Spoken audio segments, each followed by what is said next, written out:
আমাদের স্লোগান কি হবে? কোরআন পড়ব, হাদিস পড়ব, জীবন গড়ব। কোরআন হাদিস ছাড়া যদি আমাদের জীবনের লেখাপড়া অন্য কিছু করি, তাহলে পরিপূর্ণভাবে আমরা নিজেদের জীবন গঠন করতে পারবো না। আসসালামু আলাইকুম ওয়া রাহমাতুল্লাহ। তোমরা সবাই কেমন আছো? আলহামদুলিল্লাহ। শিক্ষাকে কি বলা হয়? শিক্ষা জাতির মেরুদণ্ড। কি বলা হয়? একটা প্রাণীর মেরুদণ্ড না থাকলে সে সোজা হয়ে দাঁড়াতে পারে না।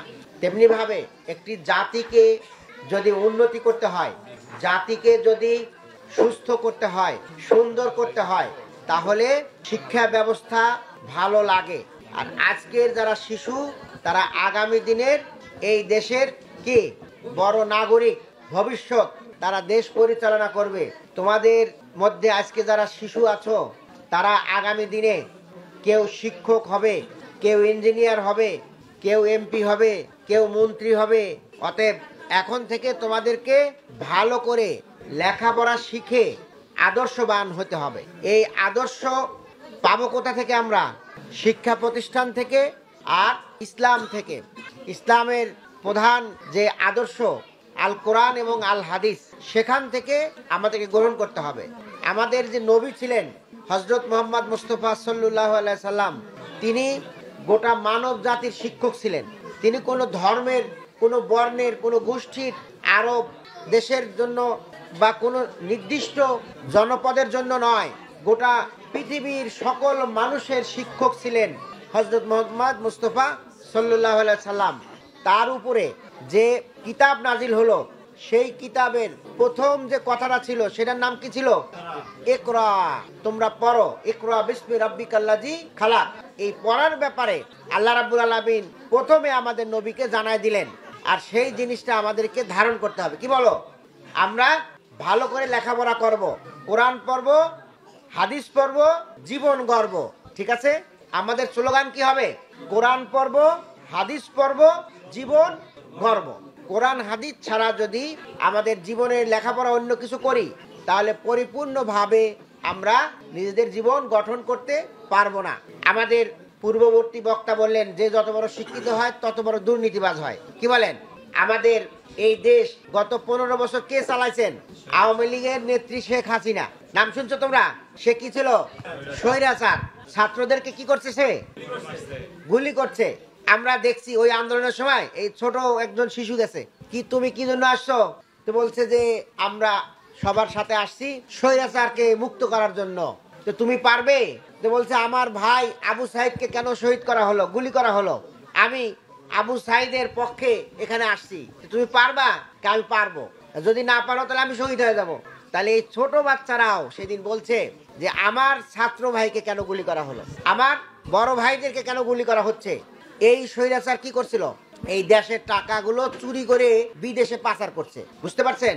তারা উন্নয়নের নাম করে একটা টেন্ডার 3 বার করে দিছে। যদি 10 টাকায় হবে, সেটা 30 টাকায় করছে। এইভাবে লক্ষ কোটি কোটি টাকা হাতায় নিয়ে বিদেশে পাচার করে দিচ্ছে। এখন সেগুলো তদন্ত হচ্ছে। দুদক সেটা তদন্ত করতেছে। শেখ হাসিনা, তারপর তার ছেলে, তার বোন, তার আত্মীয় স্বজন, সবার দুর্নীতি এখন বাড়াই যাচ্ছে। তাহলে বাংলাদেশের এই টাকাগুলো কোথায় গেল?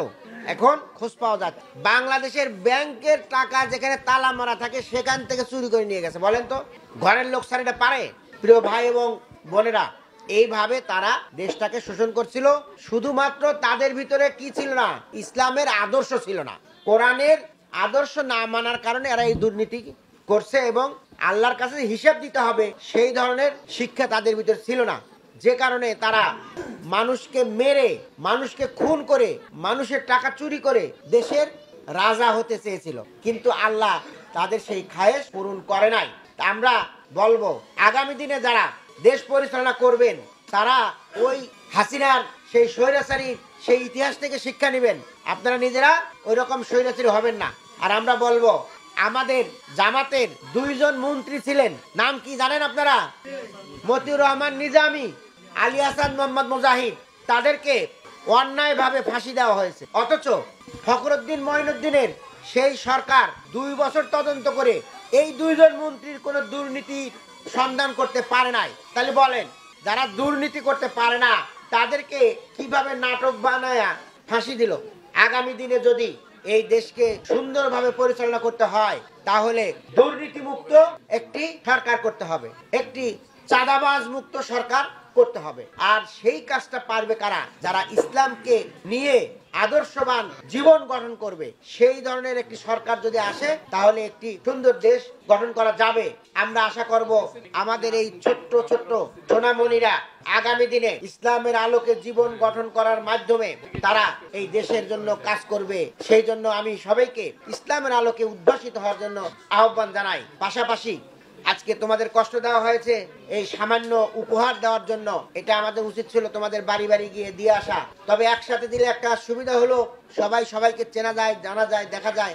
আপনারা আমাদেরকে কৃতজ্ঞতার বন্ধনে আবদ্ধ করেছেন, আপনাদেরকে আমরা মোবারকবাদ জানাচ্ছি, ধন্যবাদ জানাচ্ছি। আগামী দিনে আমরা আপনাদের পাশে আরো আসব এবং যারা বিত্তবান মানুষ আছেন সমাজে তাদেরকেও বলবো আপনারাও আসুন, জামাতের সাথে সাথে আপনারাও দেন, সরকারও দেন। সবাই মিলে যেন আমরা আমাদের এই ভাই বোনদের পাশে দাঁড়াতে পারি, সবাই মিলে যেন সবার মনের সেই দুঃখ বেদনা যেন ভুলে দিতে পারি, কেমন? এবং এই সমাজে যেন সবাই সুন্দরভাবে বসবাস করতে পারি, সেই জন্য সবাইকেই এগিয়ে আসার উদাত্ত আহ্বান জানাবো। সম্মানিত ভাই এবং বন্ধুগণ, আগামী দিনে একটি সুন্দর সরকারের জন্য সবাই মিলে কাজ করতে হবে। একটি চাঁদাবাজ মুক্ত, একটি সন্ত্রাস মুক্ত, দুর্নীতি মুক্ত একটি সমাজ গঠনের জন্য আমাদের ভাই বোন, মা বোনেরা সবাই মিলে যদি আমরা ভূমিকা রাখি তাহলে এই ধরনের একটি সমাজ গঠন করা সম্ভব হবে। আমি সবাইকে আবারও ধন্যবাদ জানিয়ে আমার কথা শেষ করছি। আল্লাহ হাফেজ। আসসালামু আলাইকুম। জামাতে ইসলামী বাংলাদেশ, জামাতে ইসলামী বাংলাদেশ, জামাতে ইসলামী বাংলাদেশ, জামাতে ইসলামী বাংলাদেশ। পাখিরা নতুন গান গাইবে, শিশুরা নতুন প্রাণ পাইবে। পাখিরা নতুন গান গাইবে, শিশুরা নতুন প্রাণ পাইবে। উঠবে নতুন